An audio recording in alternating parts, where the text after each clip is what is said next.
God bless everyone. I pray and hope that all these videos have been edification, these teaching videos of the Word of God, of the Bible, the Christian Bible, talk about. And I encourage anybody that's out there to just continue searching the Bible. And if you came Googling this video, it's not a coincidence. God has a plan for you. Stay and watch it. So we just finished talking about prophets and prophecy, just sort of like an introduction, preparing to connect into the book of Isaiah. And this one, starting video, I'm just going to talk a little bit of brief overview about Isaiah and what we know about the book. And first of all, the book Isaiah, the name means Lord's salvation, and salvation and judgment go hand in hand, as we'll see in the book of Isaiah.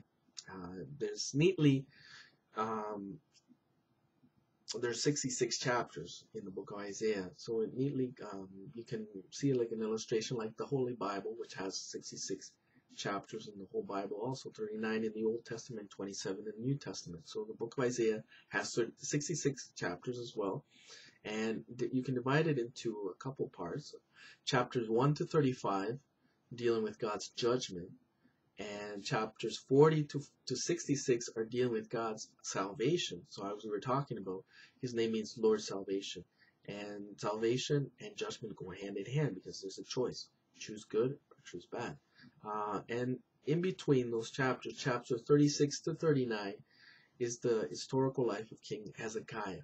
So it's sort of like a connection between connecting chapter 35 and chapter 40, which is the chapters dealing with salvation and the chapters dealing with judgment. So in the beginning of the chapter, in chapter 1, verse 1, it tells us when this occurred. It says during the reign of 4 kings, Uzziah, Jotham, Ahaz, and Hezekiah. And so roughly, Uzziah died in 740 BC, around that time. So that's when Isaiah begins his ministry as a call, as we'll look at in Isaiah 6, where it outlines the call of Isaiah. And Hezekiah died around 687 BC, so before Jesus was born. And when Isaiah begins his work as a prophet, the Israelites were in the final stage of collapse. And in 722 BC, the 10 northern tribes, as the Bible refers to as Israel, they were captured and scattered by the Assyrian Empire. And we see that in 2 Kings 17. And the southern kingdom of Judah is heading in a similar fate, too, with moral corruption. So it's just a quick overview of the book of Isaiah and the person of Isaiah that we know. There is some speculation in terms of when he died, based on the oral traditions, and they were written in the Jewish, the Mishnah and the Talmud were 2 books that were written, compilation of Jewish oral traditions. And in the Mishnah it says that it was written actually 220 BC. It says that King Manasseh killed Isaiah by sawing him in half. And King Manasseh was the son of King Hezekiah. So, and there is sort of like, we see that in 2 Kings 2 Kings 20:21. So Hezekiah rested with his fathers. Then Manasseh, his son, reigned in his place. And it says something interesting in 2 Kings 21:16, which you can kind of like have a little guess in terms how the prophet Isaiah died. And I guess the Mishnah kind of interprets this and oral tradition. It says in 2 Kings 21:16, moreover, Manasseh shed very much innocent blood, till he had filled Jerusalem from one end to another, beside his sin by which he made Judah sin in doing evil in the sight of the Lord. But interesting, he did all this stuff, and the Mishnah counts this king as the one who killed Isaiah. And there's kind of like a speculation also in Hebrews 11:37, where it says they were stoned, they were sawed in two. So those are just speculations, how we can get into that in terms of this King Manasseh was the one who sawed Isaiah the prophet in half. And interesting about that king, that at the end he actually turns to God, and God has compassion on him. So we're talking about the judgment and salvation. And so in the end, even though all these evil things that this king did, at the end he turns to God. I mean, Israel doesn't turn to God, or Judah, but he does. So that's very interesting. I thought that was an interesting thing to know. So just a quick overview of Isaiah. And now we're going to get into the first chapters. Now the book has a lot of chapters, so it's going to take several videos. But it's very edifying, and it's building up my faith. And I pray and hope and pray that everyone who watches will be edified too. We'll go deeper in the Word of God, and God will talk to us. And we'll just summarize chapters 1 and 2. We see here in the first chapters, it says, God talking, "Hear, O Israel, listen, O earth, for the Lord has spoken." So we see it's God speaking through the prophet Isaiah. And we see what he's going to talk about now. It says, "I reared children." So we see a father figure talking, that he reared children. "And I brought them up." And so these two things are a fact. God, the people of Israel, are his children, and we are as well, the church. But then he says, "But they have," and we're going to see what happens, what the disobedience of Israel, and what we have to avoid, because all these things that were written in the Bible are so that we can learn from them, and not go through the difficult consequences that happen from disobedience. And it says, "But they have rebelled against me. They have not known me. They do not know me.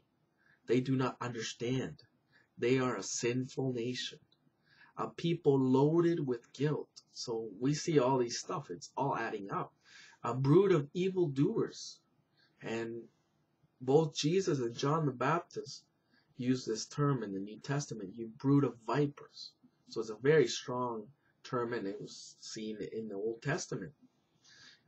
"Children given to corruption. They have forsaken the Lord. They have spurned the Holy One of Israel.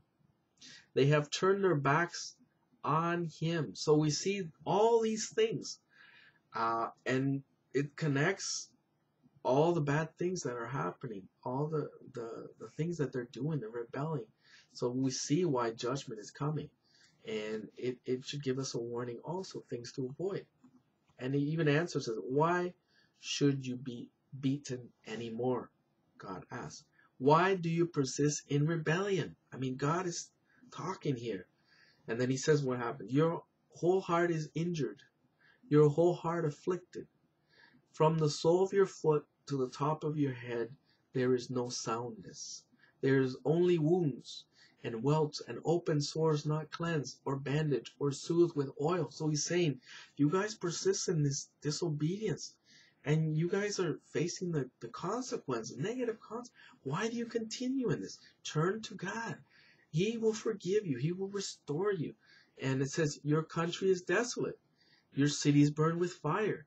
Your fields are being stripped by foreigners.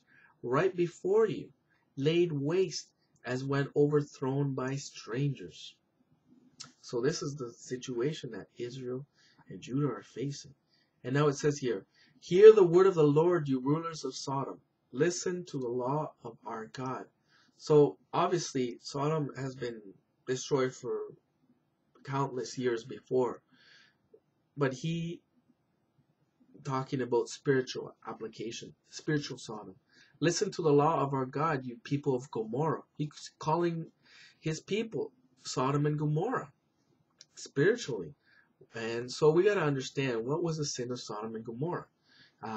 In Genesis 18:20, we see there, God says, "And the Lord said, because the cry of Sodom and Gomorrah is great, and because their sin is very grievous." So we've seen all these things that God's talking about. It's great, grievous. In 18:21, I will go down now and see whether they have done altogether according to the cry of it, which is come unto me. And if not, I will know." Ezekiel 16:49 tells us, "Behold, this was the iniquity of thy sister Sodom." We see that Pride, fullness of bread, and abundance of idleness was in her and in her daughters. Neither did she strengthen the hand of the poor and needy. So we see this connection to Isaiah, why God's calling Israel and Judah Sodom and Gomorrah. And we see that the real Sodom and Gomorrah was their problem in Ezekiel 16:49. They had pride, arrogance, fullness of bread. They were full. They wanted more and more, not just meeting their necessities. And that's what we have to be careful with, all these abundance of stuff. And abundance of idleness. Idleness is doing nothing. They were just busybodies, walking around, gossiping, murmuring, doing all kinds of evil stuff. Was in her and in her daughter. They were not doing edifying things. They were not doing good works. They were not pleasing God. Neither, and look at this, neither did they strengthen the hand of the poor and the needy. They weren't worried about those that were less fortunate, the needy, the poor, the widow, the orphan, the distress. So this was happening also to Israel, and this is happening today, even in the church in some aspects. So we have to be careful. We have to heed the warning of God. God bless.